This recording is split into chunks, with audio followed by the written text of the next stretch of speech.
Assalamualaikum semuanya. Apa kabar kalian?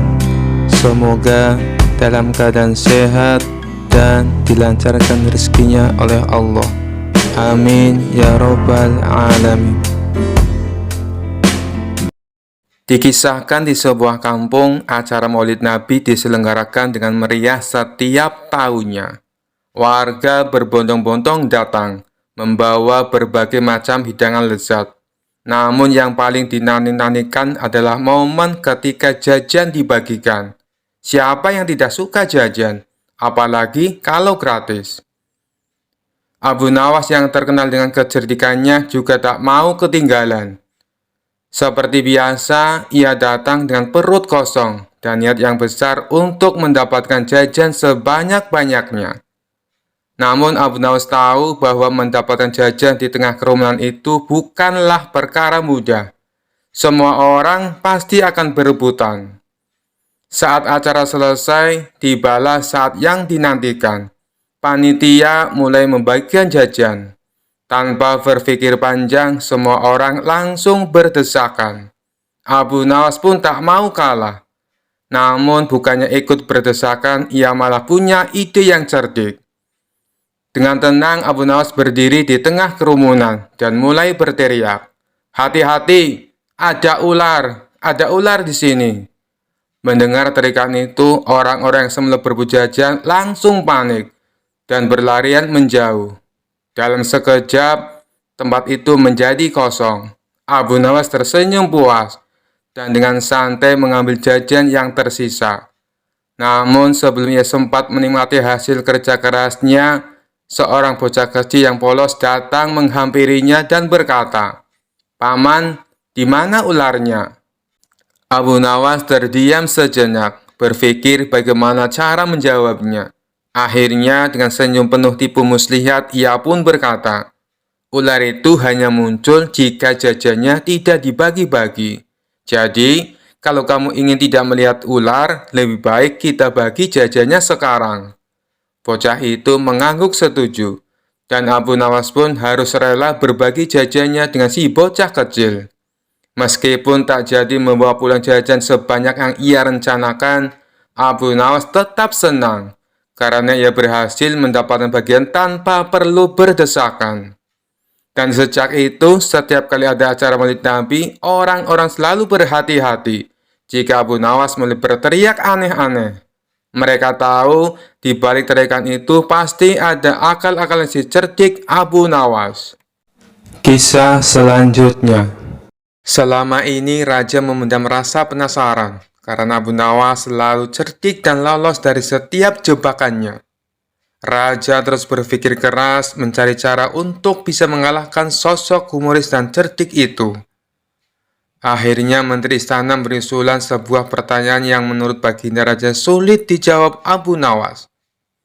Maka saat itu juga dia memerintahkan beberapa pengawal untuk memanggil Abu Nawas. Para pengawal pun sampai di rumah Abu Nawas. "Tuan Abu Nawas, Anda diperintah Paduka Raja ke istana sekarang juga," ujar salah seorang pengawal. Abu Nawas yang sedang istirahat merasa terganggu dengan kehadiran para pengawal istana. Kalau bukan perintah Baginda Raja, tentu Abu Nawas akan mengusirnya. "Sampai kapan sih Paduka Raja selalu mengganggu istirahatku?" gerutu Abu Nawas. Dengan terpaksa Abu Nawas datang ke istana. Akibat perasaan yang sudah dongkol, Abu Nawas pun bertingkah agar Baginda Raja emosi. Ia langsung mengambil makanan dan duduk di samping sang raja. Awalnya tingkah Abu Nawas yang tidak sopan ini sempat membuat Baginda Raja jengkel. Tapi karena ada rencana untuk mempermalukan Abu Nawas, ia pun menahan emosinya. "Wahai Abu Nawas, aku ada tebakan untukmu. Apakah kau siap menjawabnya?" tanya Baginda Raja. "Tujuanku ke sini memang untuk menjawab tebakan Paduka Raja," jawab Abu Nawas dengan enteng. "Bagus, kalau kau bisa menjawab pertanyaanku, aku akan memberikanmu hadiah 1000 dinar, ucap Baginda Raja. "Tapi kalau kau tidak mampu menjawab, sebagai hukumannya, rambut kepalamu harus digundul," dan jenggotmu dipotong bersih. Lalu aku akan mengarakmu dengan keledai, sambung Baginda Raja. Seketika Abu Nawas pun terkejut, karena biasanya hukumannya akan diterima, yaitu penjara selama sebulan. Baiklah, Paduka Raja, tapi hamba tidak menginginkan uang, balas Abu Nawas. Lalu, apa yang kau inginkan? Tanya Baginda Raja lagi. Hamba ingin Paduka Raja memerintahkan semut-semut itu jangan menggangguku, jawab Abu Nawas. Baginda Raja pun kaget dengan permintaan Abu Nawas. Sejenak dia berpikir bahwa semut-semut itu bukan rakyatnya, maka tidak akan mungkin terjadi. Bukankah Baginda seorang raja? Akan hebat seorang raja bila dapat memerintah semut, celetuk Abu Nawas. Rupanya Abu Nawas mengetahui apa yang dipikirkan oleh Paduka Raja. Bagaimana Paduka? Apakah Paduka bersedia? Terang Abu Nawas. Rasa takut pun menghampiri Baginda Raja. Ia takut Abu Nawas dapat menjawab tebakannya. Tetapi dirinya malu apabila tidak dapat memenuhi permintaan Abu Nawas. Abu Nawas berpikir Baginda Raja takut malu. Akhirnya bersedia menjawab pertanyaan dari Paduka Raja tanpa sebuah syarat apapun. Mendengar hal itu, Baginda Raja merasa tenang dan lega. Ia pun langsung mengajukan pertanyaan tebakan kepada Abu Nawas.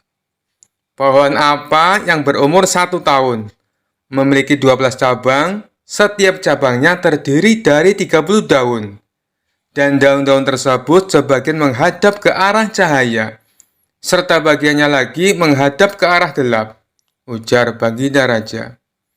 Namanya saja Abu Nawas, pertanyaan sesulit apapun pasti akan dijawabnya.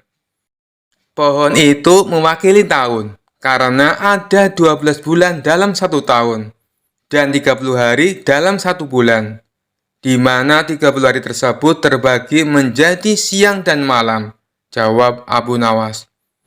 Baginda Raja pun terkejut saat Abu Nawas menjawab tanpa berpikir lama. Namun ia tenang karena sebelumnya syarat yang diajukan oleh Abu Nawas sudah dicabut. Tapi rasanya tidak adil Abu Nawas, kalau aku tidak memberikanmu hadiah. Katakan Abu Nawas, apa yang kau inginkan? Kata Baginda Raja. Baiklah, hamba minta 500 dinar, dan selama 1 bulan, Paduka Raja tidak boleh mengganggu hamba, jawab Abu Nawas. Kisah selanjutnya. Dikisahkan suatu hari Abu Nawas sedang duduk-duduk santai di beranda rumah bersama istri tercinta. Tak lama ia baru teringat bahwa keledainya ternyata belum diberi makan. Abu Nawas lalu menoreh ke arah istrinya mengatakan sesuatu. Berdirilah dan berilah makan keledai, ucapnya. Dikarenakan sudah capek seharian mengerjakan pekerjaan rumah, sang istri pun menolaknya. Kamu saja yang berdiri dan berilah makan keledai, balas istrinya. Abu Nawas yang tengah malas tetap bersikukuh tidak mau memberi makan keledainya. Akibat tidak ada yang mau mengalah, pertengkaran dan adu mulut pun akhirnya terjadi. Setelah lelah bertengkar, dibuatlah kesepakatan. Siapa yang pertama berbicara harus memberi makan keledai tersebut. Abu Nawas pun memilih duduk di pojok ruangan. Hingga beberapa jam berlalu, ia masih juga tidak ada suara. Abu Nawas betul-betul tidak bergerak maupun berbicara. Melihat kelakuan suaminya itu, istrinya pun menjadi marah dan meninggalkan Abu Nawas. Sang istri pergi ke rumah tetangga dan menceritakan kelakuan suaminya. Suamimu kan memang keras kepala, lebih baik kamu saja yang mengalah, kata tetangganya menasihati. Setelah waktu menjelang malam, sang istri tidak pulang. Dia membiarkan Abu Nawas seorang diri di rumah. Tidak berapa lama ada seorang pencuri yang masuk ke rumah Abu Nawas. Ketika masuk rumah Abu Nawas sangat sepi, tidak ada suara, membuat si pencuri yakin bahwa tidak ada siapapun di rumah itu. Namun sang pencuri sempat terkejut, karena waktu melihat ke arah pojok ruangan ada sosok Abu Nawas yang duduk terdiam sambil terus melotot ke arah si pencuri. Si pencuri pun menjadi ketakutan. Ia langsung bersimpuh di depan Abu Nawas untuk memohon ampun. Tapi Abu Nawas tidak memberi reaksi apapun. Dia tetap duduk terdiam dengan mata melotot. Melihat hal itu, si pencuri merasakan ada keanehan pada diri Abu Nawas. Si pencuri lalu menepuk-nepuk bahu Abu Nawas, namun masih tetap terdiam dan tidak bergerak. Jangan-jangan orang ini menderita kelumpuhan dan bisu, pikir si pencuri. Pencuri itu pun melanjutkan aksinya. Ia segera mengumpulkan barang-barang berharga yang ada di rumah Abu Nawas. Sampai pada akhirnya si pencuri mengambil sorban di atas kepala Abu Nawas untuk mengetes apakah dia dapat berbicara atau tidak. Ternyata Abu Nawas masih juga tidak bergerak.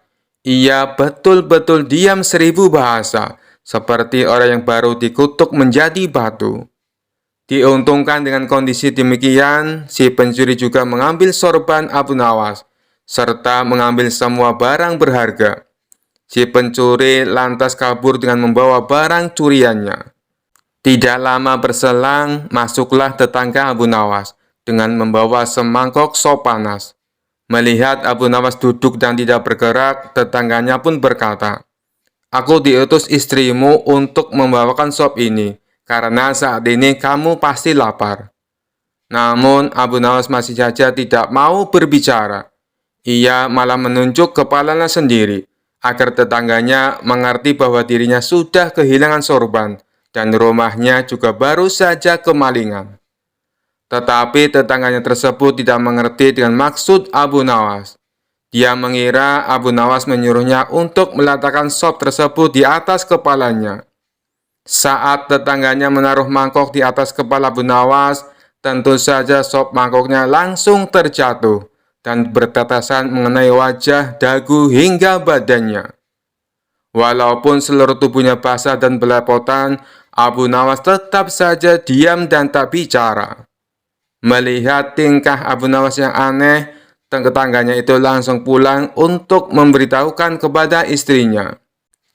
"Suamimu aneh sekali, dia diam saja, padahal tubuhnya kesiram sop panas, dan isi rumahnya juga kosong semua, sepertinya habis kemalingan," kata si tetangga kepada istri Abu Nawas. Mendengar hal itu, istri Abu Nawas pun segera bergegas pulang ke rumah. Setibanya di sana, istrinya sangat terkejut, sebab isi rumahnya jadi kosong melompong, hanya tersisa meja dan kursi. "Kenapa rumah kita bisa kemalingan? Apa yang sebenarnya terjadi?" tanya sang istri penuh emosi. Alih-alih menjelaskan apa yang terjadi, Abu Nawas malah berkata dengan santainya, "Pergilah dan beri makan keledai. Kamu sudah kalah karena berbicara terlebih dahulu. Jangan keras kepala dan turuti perintah suamimu." Mendengar hal itu, sang istri pun bertambah emosi. Dia langsung melemparkan sandal ke arah Abu Nawas. Kisah selanjutnya. Kisah Abu Nawas kali ini berawal dari Baginda Raja yang memiliki seorang menteri kepercayaan dan senantiasa mendampinginya. Menteri itu bernama Abu Jahal. Namun, kepercayaan yang diberikan oleh Baginda Raja sering dimanfaatkan oleh Abu Jahal untuk memperkaya diri. Terkadang ia meminta upeti kepada rakyat dengan mengatasnamakan Baginda Raja. Hal ini tentu saja membuat Abu Nawas geram, tapi tidak berani mengadukannya kepada Baginda Raja. Sebab dengan kedudukan yang dimiliki, Abu Jahal bisa saja memutarbalikkan fakta dan menuduh Abu Nawaslah pelakunya. Seiring berjalannya waktu, penasihat istana meninggal dunia. Baginda Raja sangat kehilangan dan belum bisa menemukan penggantinya. Jadi untuk sementara waktu jabatan penasihat istana masih kosong, belum ada yang mendudukinya. Kesempatan ini segera dimanfaatkan Abu Jahal. Ia ingin sekali menduduki jabatan tersebut. Dengan begitu ia bisa lebih leluasa mempengaruhi Baginda Raja. Segala cara Abu Jahal lakukan. Di depan Baginda Raja, Abu Jahal terus mencari muka agar terpilih menjadi penasehat istana. Tapi sayangnya ambisi Abu Jahal ini harus kandas di tengah jalan. Karena tidak berapa lama Baginda Raja justru memilih Abu Nawas untuk menjadi penasehat istana. Keputusan Baginda Raja ini tentu saja membuat Abu Jahal kecewa, sehingga ia menaruh dendam kepada Abu Nawas. Suatu hari ketika Abu Jahal melihat Abu Nawas sedang duduk bersama Baginda Raja, timbul pemikiran di kepalanya. Seharusnya aku yang ada di tempat Abu Nawas. Abu Nawas tidak pantas duduk di situ. Abu Nawas itu apa dia? Tidak mampu mengurus masalah kerajaan. Pantasnya dia jadi pelawak istana. Gerutu Abu Jahal dalam hati. Merasa kecewa dengan keputusan Baginda Raja, Abu Jahal lalu menyampaikan keberatan. Pada suatu hari saat Baginda Raja sedang duduk sendirian di singgasananya, Abu Jahal menghadap dan berkata, "Ampun Paduka yang mulia, hamba izin menghadap Baginda Raja." Baginda Raja terkejut melihat Abu Jahal yang tiba-tiba menghadapnya. "Ada apa Abu Jahal? Apa yang ingin kau sampaikan?" tanya Baginda Raja. "Ampun Paduka yang mulia, hamba rasa Abu Nawas tidak pantas menjabat sebagai penasihat istana. Karena menurut hamba, dia tidak tahu apa-apa soal negara. Abu Nawas itu apa kelihayannya? Cuma melucu," tutur Abu Jahal. "Tapi bukankah Abu Nawas terkenal cerdas? Dia juga seorang yang jujur," ujar Baginda Raja. "Apakah Paduka sudah meragukan kejujuran saya?" tanya Abu Jahal. "Bukan seperti itu. Kamu kan sudah menduduki jabatan Menteri Istana. Jadi wajar kalau Abu Nawas yang mengisi jabatan penasehat istana," jawab Baginda Raja. "Tapi hamba lebih berpengalaman Paduka yang mulia. Apalagi mengenai kenegaraan. Hamba juga ahli berperang. Tubuh hamba kekar dan perkasa. Lalu hamba sudah lama berbakti kepada Baginda Raja. Hamba rasa hambalah yang lebih pantas menjadi penasehat istana," ucap Abu Jahal. Melihat ambisi Abu Jahal yang begitu besar ingin menjadi penasihat istana, Baginda Raja akhirnya membuat keputusan. Ia mengadakan sayembara antara Abu Nawas dan Abu Jahal. Maka dipanggillah Abu Nawas untuk datang ke istana. Singkat cerita, Abu Nawas pun menghadap Baginda Raja.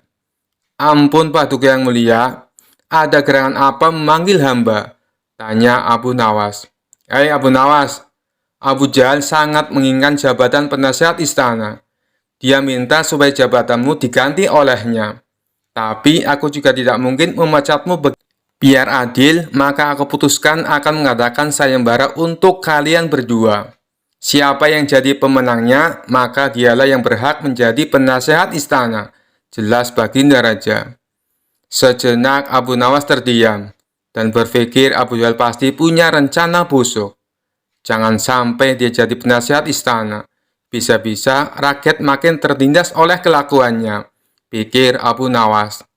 "Ampun Paduka yang mulia, kalau boleh tahu sayembara apa yang hendak diberikan?" tanya Abu Nawas. "Aku ingin masing-masing dari kalian membawakan satu gentong air laut, tapi yang rasanya tawar," perintah Baginda Raja. Abu Nawas dan Abu Jahal langsung terkejut mendengar permintaan Baginda Raja yang aneh itu. "Sekarang pulanglah kalian berdua, dan besok kembali ke sini dengan membawa air laut yang rasanya tawar," kata Baginda Raja melanjutkan.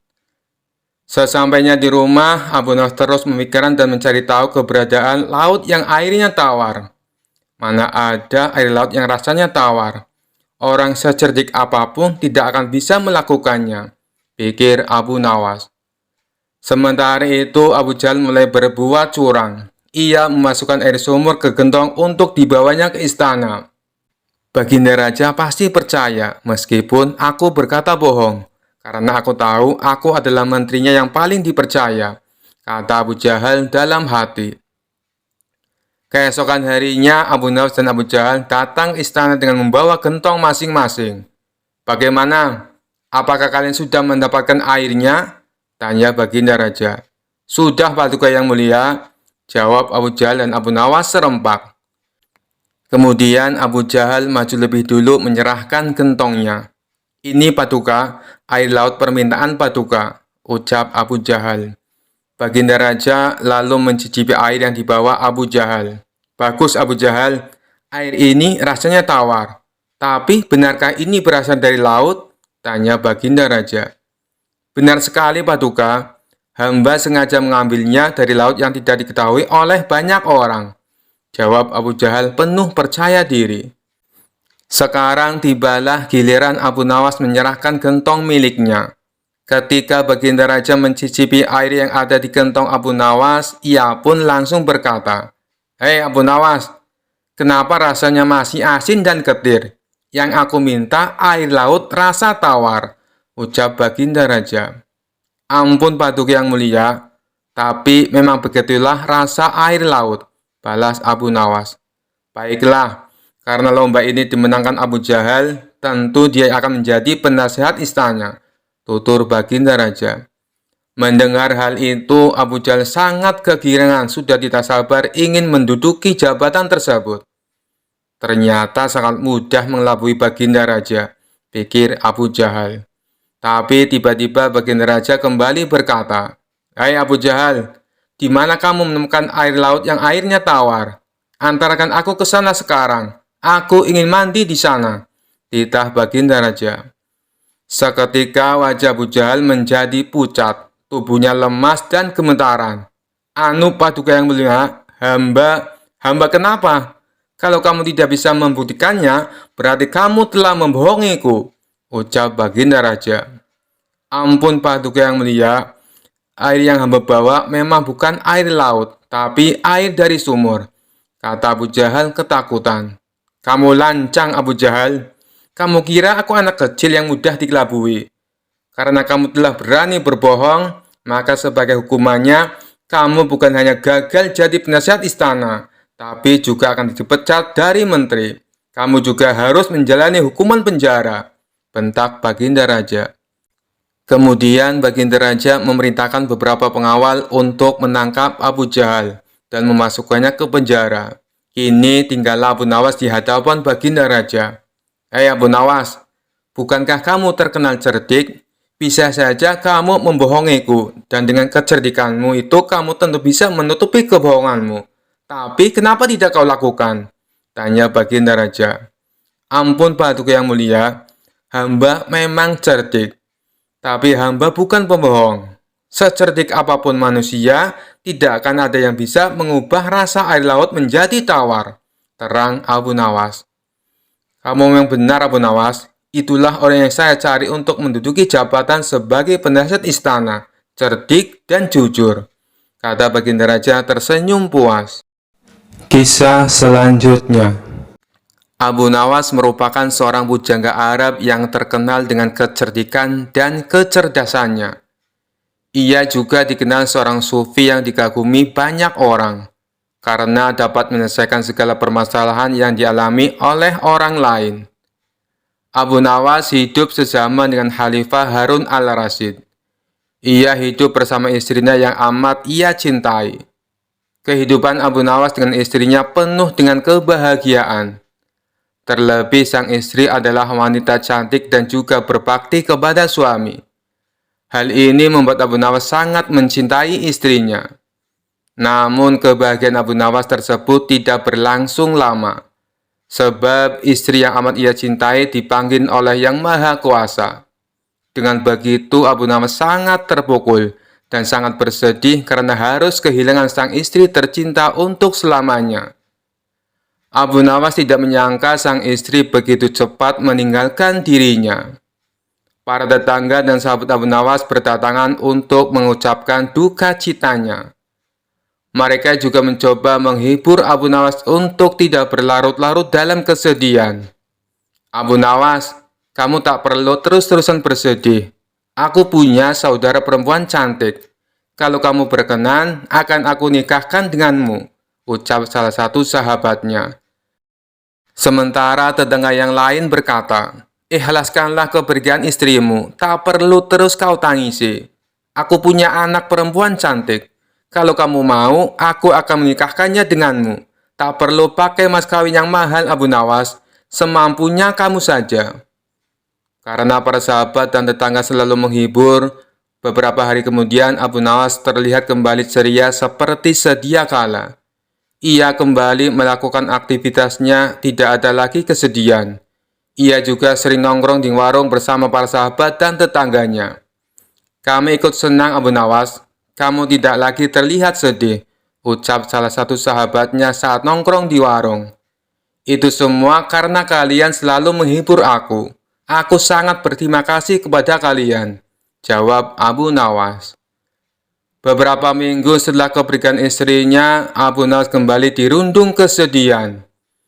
Keledai Abu Nawas satu-satunya mendadak mati untuk selamanya. Hal itu membuat Abu Nawas kembali terpukul, sebab keledainya itu sangat penurut dan sering menemaninya dikala ia merasa kesepian. Sudah hampir 1 bulan lamanya Abu Nawas masih terlihat bersedih.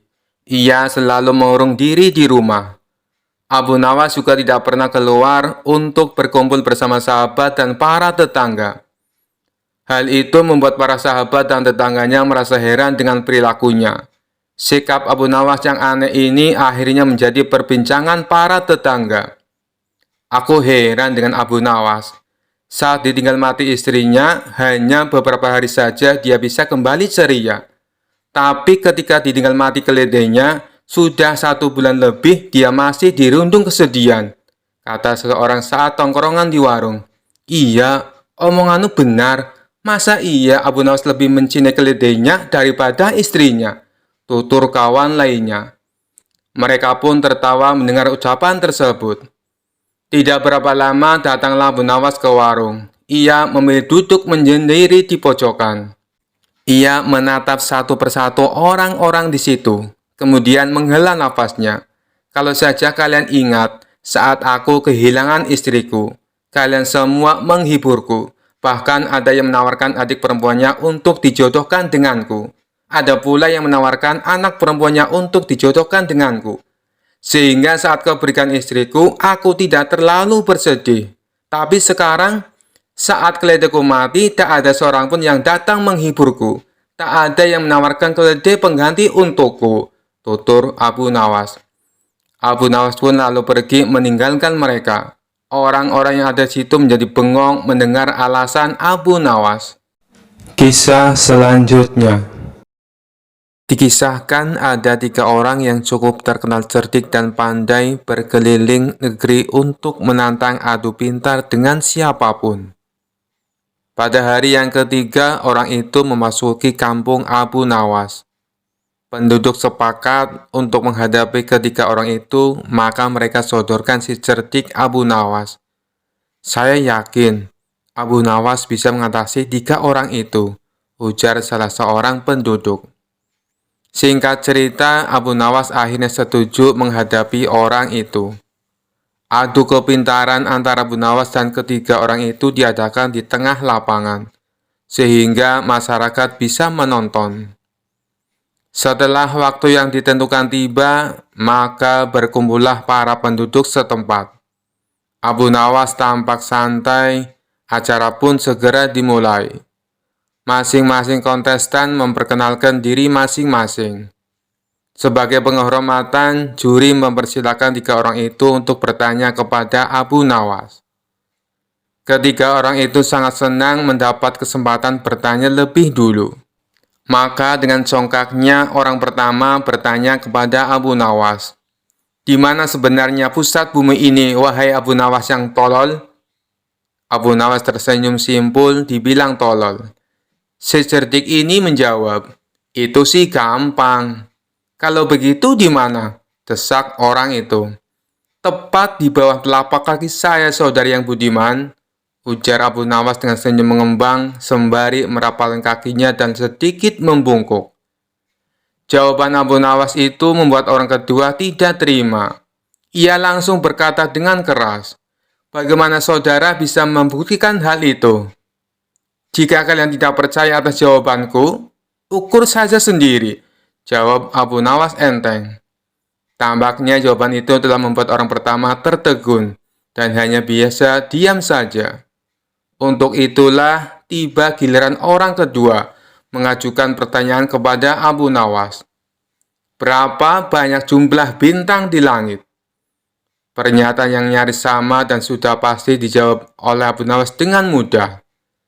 Bintang-bintang yang ada di langit itu jumlah sama dengan rambut yang tumbuh di keledaiku ini, ujar Abu Nawas sembari menuding keledainya yang sedang merumput. Bagaimana saudara bisa membuktikan hal itu? Tanya orang kedua dengan suara tinggi. Nah, kalau tidak percaya, hitung saja rambut yang ada di keledai ini.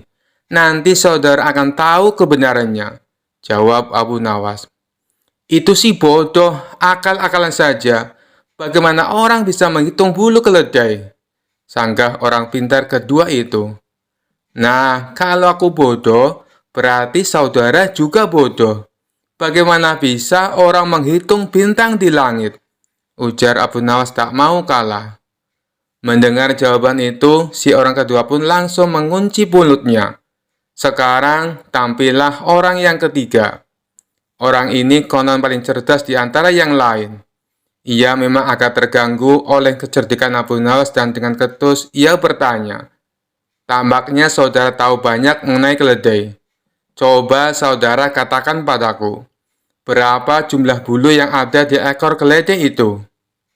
Sebuah pernyataan yang tidak kreatif, nyaris mirip orang pertama dan kedua.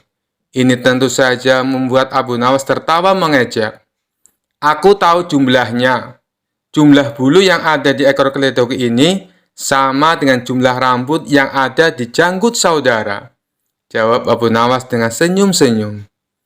Bagaimana saudara bisa membuktikan hal itu? Tanya orang ketiga penasaran. Oh, itu mudah saja. Begini saudara. Saudara mencabut sehelai bulu dari ekor keledaiku. Kemudian, saya akan mencabut sehelai rambut dari janggut saudara. Nah, kalau sama, maka yang aku katakan adalah benar. Kalau tidak, berarti saya keliru, jawab Abu Nawas. Tentu saja orang ketiga itu dibuat mati kutu oleh Abu Nawas. Bisa dibayangkan sakitnya jika rambut di janggut itu dicabut satu persatu, sejumlah bulu di ekor keledai Abu Nawas. Orang ketiga tak terima dengan cara menghitung demikian. Hanya saja dia tak bisa berkutik. Para penonton pun menganggap Abu Nawaslah pemenangnya. Sekian dulu perjumpaan kita kali ini. Sampai bertemu lagi di kisah-kisah selanjutnya. Terima kasih yang sudah subscribe dan setia menonton channel ini. Wassalamualaikum warahmatullahi wabarakatuh.